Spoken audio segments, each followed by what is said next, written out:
Oke guys, sebelum melanjutkan, jangan lupa like dan komen. Dan yang baru bergabung, jangan lupa subscribe dan aktifkan loncengnya.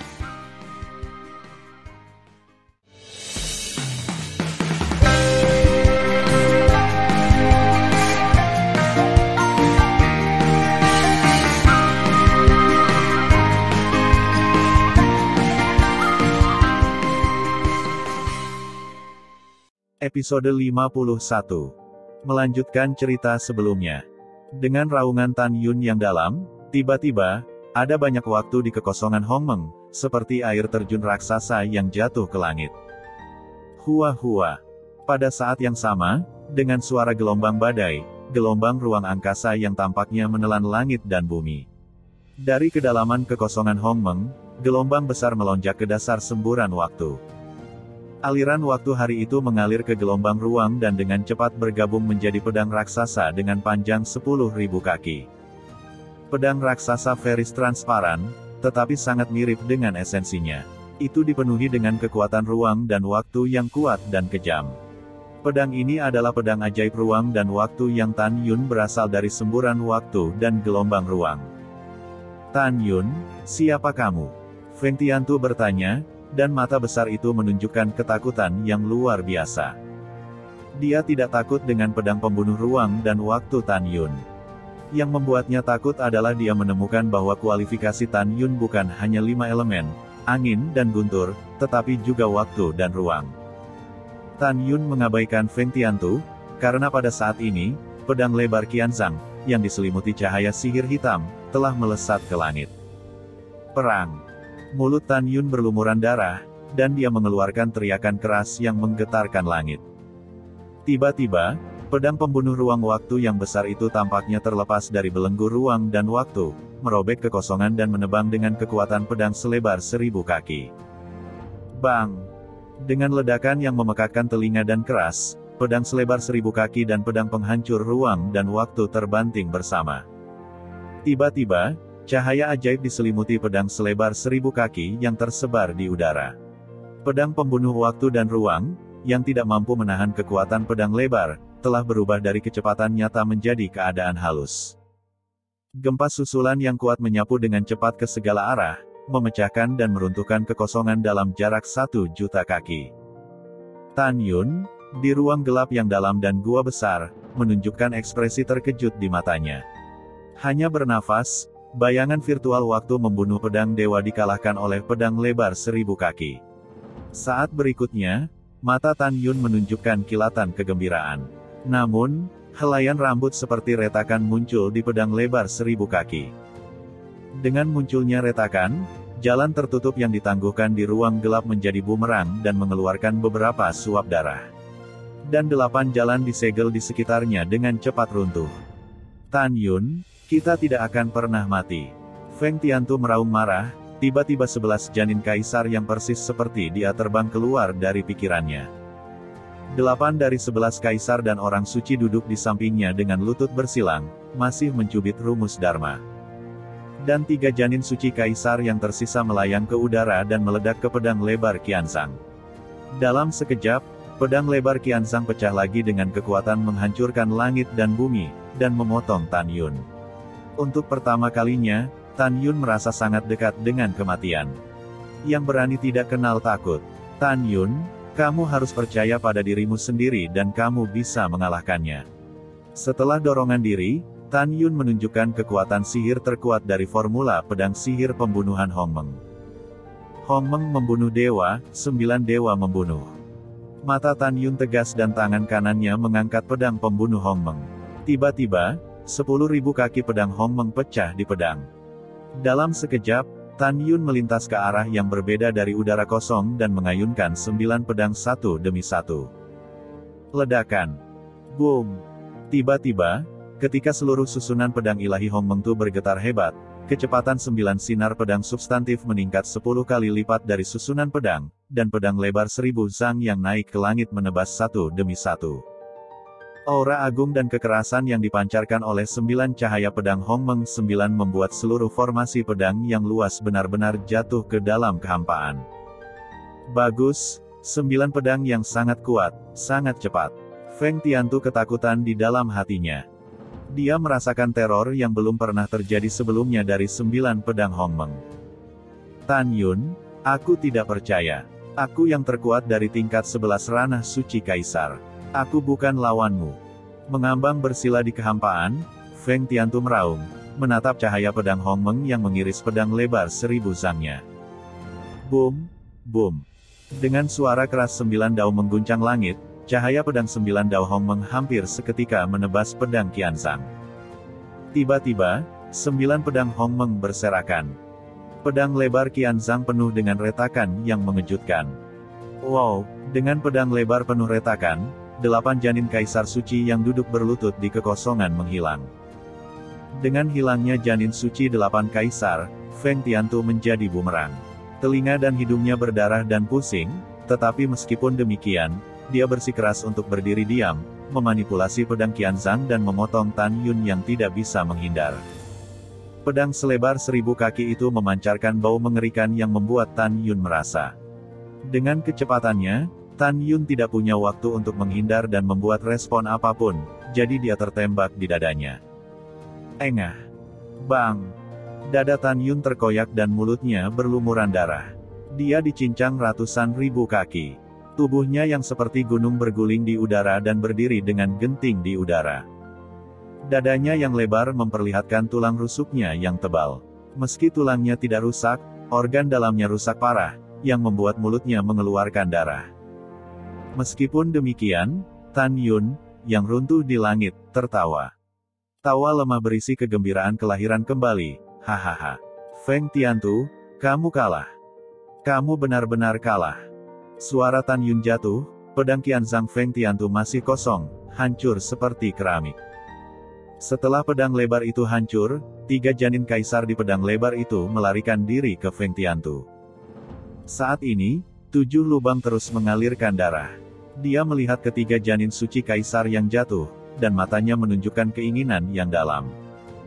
Dia tahu bahwa hanya jika ketiga janin kaisar ini melarikan diri ke kolam roh, dia akan memiliki kesempatan untuk hidup, dan jika ketiga janin kaisar ini dimusnahkan lagi, dia akan mati.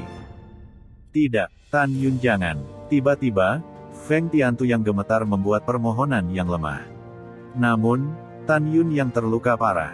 Dengan lambaian lengan kanannya, kekuatan surgawi membungkus 3 janin kaisar Feng Tiantu. Tidak peduli bagaimana janin kaisar itu terlepas, dia tidak bisa membebaskan diri. Jangan, Tan Yun mencibir, Feng Tiantu, perjalananmu ke surga, seperti namamu, harus diblokir. Kamu bisa bersatu kembali dengan keluargamu dengan damai. Dengan itu, 3 janin suci kaisar secara bertahap menghilang di bawah perlindungan kekuatan abadi. Ketika 3 janin suci kaisar benar-benar menghilang, Feng Tiantu menghentikan ratapan lemah, dan mayat itu jatuh ke bawah. Berserakan.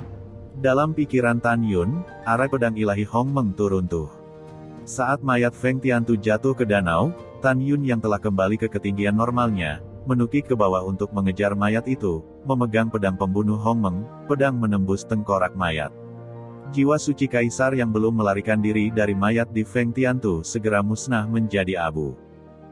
Memegang pedang dan memegang tubuh Feng Tiantu, Tan Yun berdiri di udara di atas danau dan berpikir, pengejaran saya oleh Feng Tiantu dan Zhao Nachuan pasti akan mencapai telinga Ling Hu Yunfei.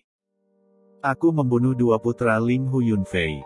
Dia kemungkinan besar akan mengejarku. Tan Yun mencibir, kalau begitu aku akan menyerahkan tubuh Feng Tiantu kepada Ling Hu Yunfei untuk menghargainya secara perlahan. Bertekad untuk mengambil keputusan, Tan Yun mengayunkan pedangnya, dan tubuh Feng Tiantu terbang di udara ke atas batu di tepi danau. Kemudian, Tan Yun, yang terluka parah, terbang ke atas batu dengan pedang dan melambaikannya dengan tangan kanannya. Dengan pedang seperti pena, dia menulis garis-garis tulisan di atas batu. Kemudian, Tan Yun terbang ke ngarai. 3 jam kemudian, Tan Yun membuka gua di tebing jauh di dalam ngarai dan mengatur susunan ajaib di luar gua. Di gua, Tan Yun menawarkan pagoda abadi waktu dan ruang terbaik, memasuki lantai 66, duduk bersila, tampak tenang dan berkata, Ling Hu Yunfei mengirim seseorang ke kota abadi Xuanyuan untuk memberi tahu Long Xiaolin untuk mundur dan kembali untuk menangkap saya. Dalam perjalanan, dia harus terbang setidaknya selama 1 tahun 2 atau 3 bulan. Ini akan memakan waktu lebih dari 1 tahun untuk Long Xiaolin untuk menarik pasukannya dan kembali ke kota yang ditinggalkan, yaitu, saya bisa tinggal di kota yang ditinggalkan itu paling lama 2,5 tahun. 2,5 tahun di luar, 7.300 tahun di dalam menara. Dalam waktu sesingkat itu, aku tidak dapat dipromosikan ke tingkat ke-9 ranah manusia kaisar. Jika saya tidak dapat dipromosikan, saya bukan lawan Ling Hu Yunfei. Long Xiaolin dan Long Yuxuan adalah yang kuat di ranah kaisar. Jika mereka memimpin 20 jenderal kembali ke kota yang ditinggalkan dan menangkap kura-kura dalam toples, aku akan mati. Agar aman, aku akan ditutup selama 2 tahun.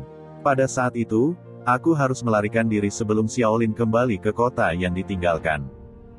Setelah mengambil keputusan, Tan Yun duduk bersila dan menutup pintu untuk memulihkan cederanya.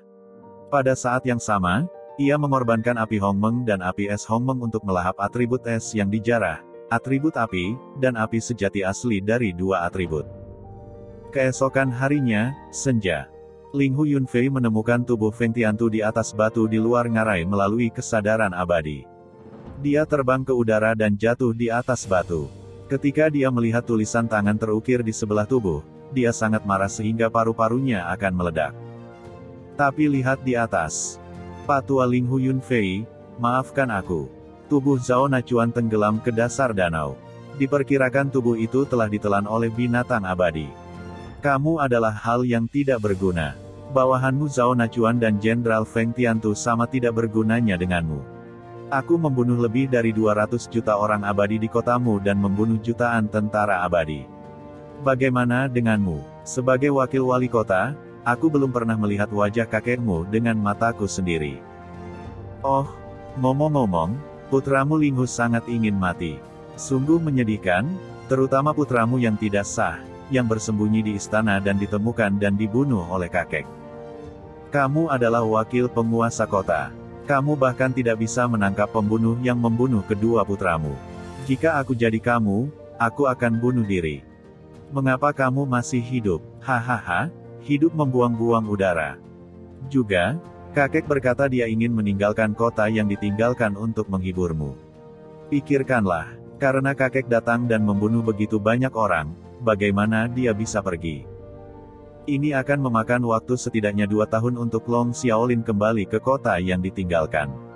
Dalam 2 tahun ini, aku akan membiarkan anjing yang berlari ke makhluk abadi superior di kota yang ditinggalkan itu menghabiskannya dengan panik. Penanda tangan, Tan Yun, Laksamana Kota Abadi Suanyuan. Setelah membacanya, Ling Hu Yunfei menendang tubuh Feng Tiantu dan meraung, sampah tidak berguna. Anak Tan Yun, tunggu wakil penguasa kota ini. Wakil penguasa kota ini tidak akan pernah membiarkanmu melarikan diri dari kota yang ditinggalkan. Tidak peduli berapa biayanya, wakil penguasa kota ini akan menangkapmu dan membalaskan dendam 2 putraku yang mati. Setelah mengaum dengan marah, Ling Hu Yunfei sepertinya memikirkan sesuatu. Tidak. Aku akan segera pergi ke gerbang kota untuk mencegah bocah itu melarikan diri. 1,5 hari kemudian, Ling Hu Yunfei terbang ke udara dan mendarat di gerbang. Laksamana bernama Seng Wenze buru-buru menyapanya dan berkata, "Wakil Tuan Kota, Laksamana Zhao, Laksamana Feng, apakah Anda sudah menangkap Tan Yun?" Sayang, Ling Hu Yunfei menghela nafas dan menggelengkan kepalanya, orang-orang tidak menangkap mereka, tetapi mereka dibunuh oleh Tan Yun. Apa? Seng Wenze tercengang, dan matanya menunjukkan kepanikan yang tak terkendali. Aku hanya tingkat ke-10 ranah suci kaisar. Karena Tan Yun bisa membunuh keduanya, tidak bisakah dia membunuhku dengan mudah? Ling Hu Yunfei memandang Seng Wenze dan mengatakan kepadanya, Anda dan 8 jenderal lainnya akan bekerja dalam kelompok 4 di masa depan untuk mencari dan membunuh Tan Yun di seluruh kota. Ingat untuk tidak bertindak sendiri, agar tidak dimanfaatkan oleh Tan Yun. Tahun seperti sungai. Dalam sekejap mata, 1/2 tahun telah berlalu. Kota yang ditinggalkan itu damai. Tidak ada berita bahwa Tan Yun membunuh yang abadi. Setelah lebih dari 8 bulan, masih belum ada kabar tentang Tan Yun, seolah-olah Tan Yun telah menguap dari kota yang ditinggalkan. Namun demikian, Lebih dari 3 miliar abadi di kota yang ditinggalkan masih waspada dan takut pada Tan Yun. Mereka sering berpikir bahwa lebih dari setahun yang lalu, Tan Yun membantai lebih dari 200 juta orang abadi, dan punggung mereka terasa dingin. Pada saat yang sama, kota abadi Xuanyuan yang jauh. Di puncak Gunung Suci Xuanyuan, seorang gadis cantik, langsing dan anggun, melihat ke arah kota yang ditinggalkan. Dalam sepasang pupil seperti safir, dia menunjukkan warna hilang dan panik. Bibirnya terbuka dengan lembut, dan suara indah itu menjelaskan kepanikannya. Kamu telah meninggalkan kota abadi Xuanyuan selama lebih dari 2 tahun. Apakah kamu baik-baik saja sekarang? Aku benar-benar mengkhawatirkanmu. Tan Yun, aku sangat merindukanmu. Saat ini, di luar kota abadi Xuanyuan, Long Xiaolin masih memerintah. 20 jenderal dan 200 juta tentara menyerang pertahanan kota abadi Xuanyuan secara bergantian. Beri penguasa kota lebih banyak kekuatan. Long Xiaolin berkata sambil tersenyum, pertahanan barisan pertahanan kota secara bertahap melemah, dan suatu hari akan hancur. Pada saat itu, kita akan menghancurkan kota abadi Xuanyuan, dengan ratusan juta kepala, kita akan pergi ke makhluk abadi superior untuk meminta kredit. Selain itu, hitung waktunya, bala bantuan kita akan segera tiba. Pada saat itu, kota abadi Xuanyuan akan segera hancur. Saat ini, kota abadi Xuanyuan, Xuanyuan Haokong dan Xuanyuan Changfeng di menara kota terlihat sangat bermartabat. Ketika Long Xiaolin bangga, jenderal abadi yang dia kirim kembali tampak bingung dan jatuh di samping Long Xiaolin. Long Xiaolin bertanya, "Apa yang membuatmu bingung?